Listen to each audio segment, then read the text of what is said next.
where the news come to you. My name is Ursula. And my name is Mario, and today we're gonna talk about Western Europe in the years 1910 to 1989. The countries in Western Europe are the following: Andorra, Belgium, Denmark, Finland, France, Germany, Gibraltar, Greece, Iceland, Italy, and Ireland.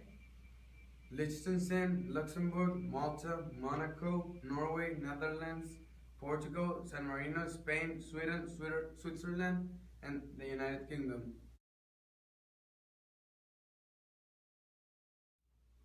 Austria-Hungary is considered part of Western Europe, but that was until World War I when it was divided into Austria, Hungary, and Yugoslavia. Yugoslavia and Hungary formed part of Eastern Europe, and Austria became part of Western Europe. Now we're going with Jose, and he's going to talk about Western Europe from 1910 to 1919. Thanks, Mario. Well, I'm gonna talk about some years from the decade that Mario told you previously. In 1914, Germany supported Austria-Hungary for attacking Serbia, so they couldn't gain their independence. Also, in that year, this was the start of the World War I, with Germany, Austria-Hungary, and Italy in the Triple Alliance, and France was with Great Britain and Russia. On 1915, May 15, the sinking of Lusitania. This Great Britain ship was attacked by Germany that left many people dead. In 1919, it was created a Treaty of Versailles. This treaty that ended the war. Areas of northwestern Europe were reduced. French and Belgian villages and towns were disappeared without mark. Many were telling Germany was responsible for the war, economically and militarily. Germany was the most affected with this treaty, and in this same year it was created a League of Nations. The purpose of this was for making peace in the countries of Europe. Back to the studio. Now we're going with our friend Ursula Llamas, and she's going to talk about Western Europe from the years 1920 to 1939. After World War I, Austria-Hungary got divided in three: Austria, Hungary, and Yugoslavia. In 1922, Benito Mussolini, who was a terrible dictator of Italy, got elected as the first minister of Italy. This says that the beginning of the elections were fair. In 1923, the Acerbo law was introduced to Italy by Benito Mussolini. They said that if your party got 25% of the votes cast, they will get 66% of the seats in the parliament. In 1929, the Great Depression in USA started, which will soon replicate all over the world. Everybody was bankrupt and poor. In 1933, Adolf Hitler appointed Chancellor of Germany. In 1932, the Great Depression started in Western Europe. In 1934, the Great Terror began in the USSR. In 1935, Germany issues anti-Jewish laws. In 1939, the World War II began, and also the German-Soviet Non-Aggression Pact. Now I can tell you about the next decade. Tell me about it. In 1940, Auschwitz opened a concentration camp in which Jews were treated like animals.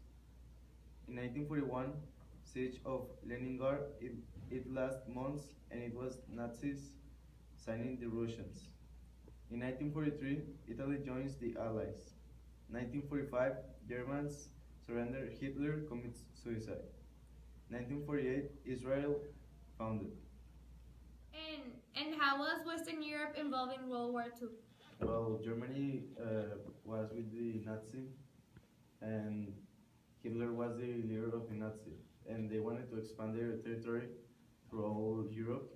So, they wanted to expand it, but with the perfect race that were the Nazi.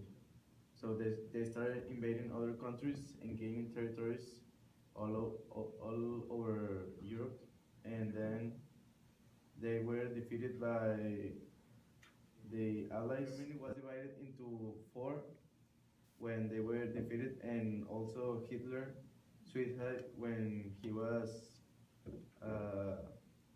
when all his Nazi empire was lost. Well, thank you, Bernardo. Now we'll go back to the studio with Mario. And now we're going with Pato Villarreal.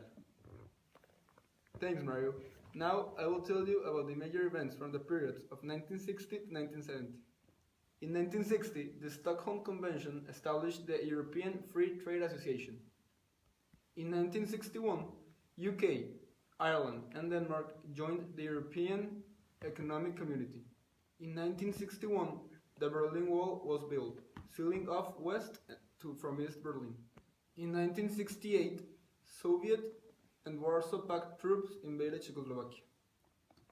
In 1969, the United Kingdom, France, and about 100 other countries signed the Non-Proliferation Treaty, whose objective is to prevent the spread of nuclear weapons around the globe. Here we are with an expert of the Great Depression, Andres.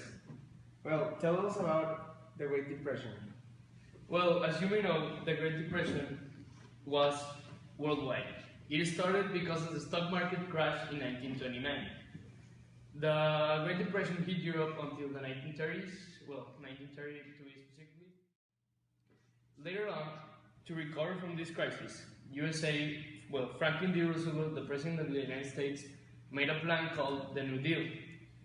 And they recovered from it slowly, but it was a great process. The European countries were more affected since they had come from a war before World War I, and they fell into the idea of fascism with Mussolini in Italy and with Hitler in Germany. And in 1970, February 1st, West Germany and the USSR signed a gas contract in which they established important facts for the business to continue flowing. In 1973, Great Britain, Ireland, and Denmark entered the European Economic Community, called the EFTR. In 1979, the Strategic Arms Limitation Talks number 2, SALT, was signed. Well, thank you very much. Now we will go with a history teacher that it's an expert, and she will talk about aspects of the World War II. What do I think in general about the World War II? It was a very sad and historic time that happened a long time ago, but it affects a lot of people, not only the Jewish, but in that time it affected Western Europe because many people were not only killed because of bombs and concentration camps, but they were took out of their homes, a lot of hunger and a lot of sickness that started after the World War II, not only concentration camps. That's what we know more about right now.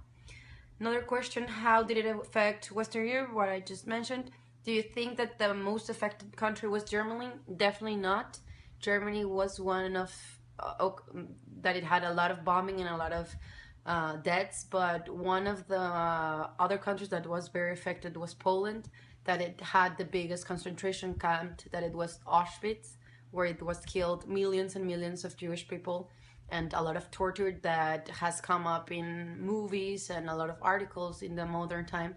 But yeah, they say a lot of deaths were hidden as the numbers were incredibly high.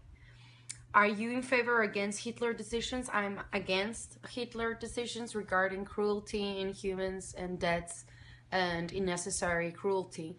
But some good decision that he had was his influence in many people. It was bad influence, it was negative leadership, but he had a lot of potential in influence masses, and he's known as one of the best people that give speeches to big masses. He had an incredible control of audiences and the way he made people believe what he said. He wasn't a good leader. I'm not in favor about him, but he did have very good qualities as someone that speaks in public. And do you think he was a good leader? He was not, and because of him, history changed forever, and the way people see Germany even today was affected, and it's something that it's a sensitive topic for any German people you know, or Germany as a country, but or Jews in general. Whenever you think of Jews or Germany, it's the first thing it comes to your mind. But it's very, I think it has an important message to all of us that horrible things do happen in the past and still happen in the present in a lot of countries, modern area, first world countries. So it's definitely something that will keep forever in history, and it will keep the message of how to be actually human to one another. For your time. I hope you have enjoyed and learned something more about Western Europe. See you next time.